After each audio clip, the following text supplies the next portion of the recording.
Benjamin, victoire, scénario, victoire importante. Vous êtes deuxième alors que l'année 2017 se termine. Vous l'espériez à l'entame de cette deuxième période? Bah oui, bien sûr, hein, on mise tout sur la deuxième période. C'est vrai qu'on prend des points très importants.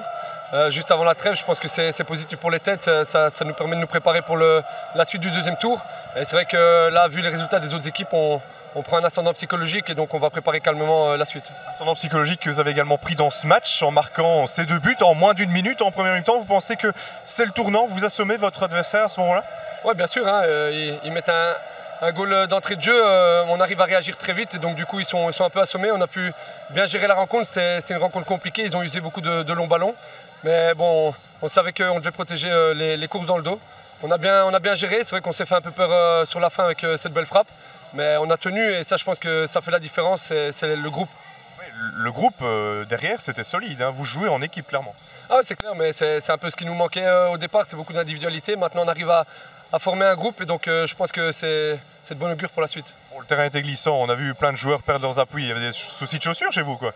Non, pas du tout, mais c'est parce qu'il est un peu dur en dessous et donc il y a un côté très glissant et même si on était avec des 15, donc c'est pas les chaussures. Frank Verkouteren, weer een zege, 6 op 6. 2 matchen op rij gewonnen op verplaatsing. Wat is jouw analyse van deze partij? Ik denk dat we heel tevreden mogen zijn met het resultaat. We zijn moeilijk aan de match begonnen, direct op achterstand gekomen. En dan hebben we denk ik een heel goede reactie gehad. Eigenlijk. Het spel naar ons toe gehaald, onmiddellijk alles omgezet in resultaat. De tweede helft dat was iets anders. Te veel beschermen op een zeker moment. Ons eigen voetbal niet meer spelen. Een beetje meegaan in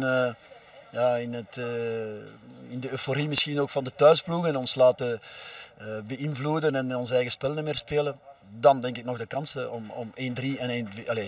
We maken dan nog 1-3 en de kans om 1-4 te maken, niet afmaken. Uiteindelijk kom je nog even in de problemen, maar zoveel hebben we niet weggegeven. En ja, het is zo'n dag waar we vandaag wel eens genieten van misschien het geluk van de dag.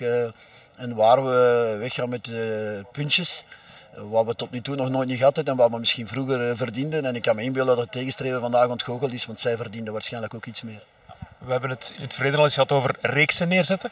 Jullie hebben nu 4 matchen op rij niet verloren. Dat is voor het eerst dit seizoen. Ja, maar dat is ook nodig en het is ook heel moeilijk. Dus in die zin moet ik de ploeg wel feliciteren. Omdat je ook af en toe eens een mindere match moet hebben die moet kunnen omzetten in punten. En je ziet buiten de reeks die Liersen heeft neergezet dat iedereen tegen iedereen kan verliezen. Dat elke wedstrijd heel moeilijk is.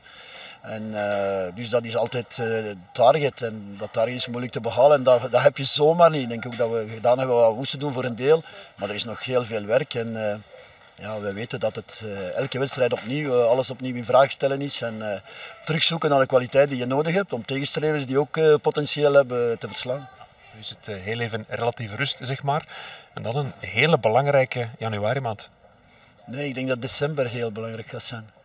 Waarom? Ja, ten eerste hebben we stage en ten tweede moeten we werken aan kwaliteitsinjectie. Ik denk dat we dat ook nodig hebben. Dat is ook volgens mij de taak van elke ploeg. Als er periodes zijn waar je dat kan doen, dan moet je dat doen. Dus ik vind december misschien belangrijker dan januari.